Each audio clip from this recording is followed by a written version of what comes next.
वो बड़े बड़े वाले बब्बर शेर याद हैं, मेक इन इंडिया वाले। मोदी जी की ऐसी कृपा हुई कि बेचारे दहाड़ना तो भूल जाइए, मिमिया भी नहीं पा रहे हैं।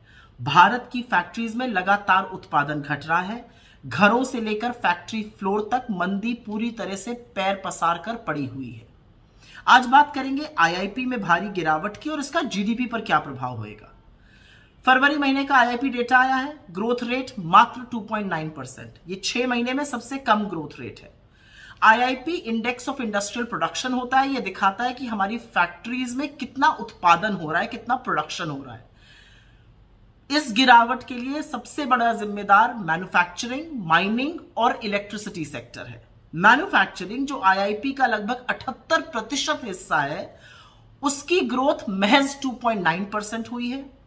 इलेक्ट्रिसिटी प्रोडक्शन, बिजली उत्पादन में ग्रोथ मात्र 3.6% और माइनिंग में ग्रोथ, खनन में ग्रोथ मात्र 1.6%। ये सारी चीजें मैन्युफैक्चरिंग में, फैक्ट्रीज में चाहिए होती हैं। इनकी ग्रोथ कम हो रही है, इसमें मंदी आ रही है, मतलब फैक्ट्रीज में माल कम बन रहा है।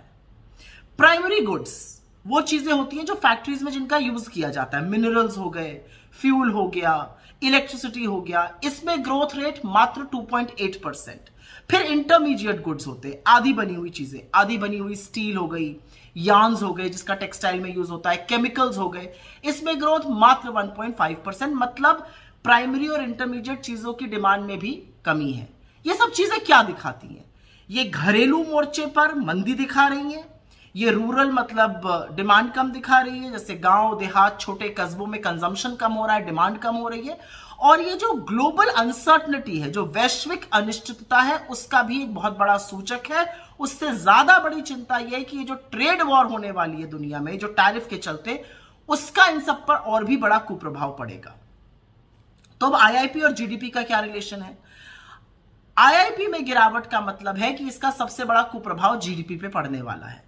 फिस्कल ईयर 25, वित्तीय वर्ष 25 जो अभी 31 मार्च को खत्म हुआ है, उसमें अनुमानित जीडीपी की ग्रोथ रेट थी 6.5%। पहले क्वार्टर में 6.7% हुई, फिर 5.6% हुई, फिर 6.2% हुई। अगर 6.5% ग्रोथ रेट चाहिए तो चौथी तिमाही में ग्रोथ रेट कम से कम 7.6 आनी चाहिए, जो इस समय मुश्किल लग रहा है। तो पिछले साल की ग्रोथ रेट अचीव करना भी मुश्किल लग रहा है और तस्वीर बहुत अच्छी इस साल की भी नहीं दिख रही है। जो वित्तीय वर्ष 2026 1 अप्रैल को शुरू हुआ है, उसकी ऑलरेडी आरबीआई ने ग्रोथ रेट अपनी अनुमानित घटा दी है, 6.7 से घटाकर 6.5 कर दी। और आरबीआई का मानना है कि ये जो ग्लोबल अनसर्टनिटीज है, इसके चलते ग्रोथ और भी धीमी हो सकती है। तो इस वैश्विक उथल पुथल पर क्या सरकार को कोई फर्क पड़ रहा है? सरकार क्या टैरिफ पर बोल रही है? बिल्कुल नहीं बोल रही है। और अगर फर्क पड़ता तो सरकार फैक्ट्री उत्पादन पर, इलेक्ट्रिसिटी जनरेशन पर, मैन्युफैक्चरिंग पर ध्यान देती। लेकिन मोदी जी का तो सारा ध्यान कब्रें खुदवाने पर है, वक्फ बोर्ड के बिल पास कराने पर है।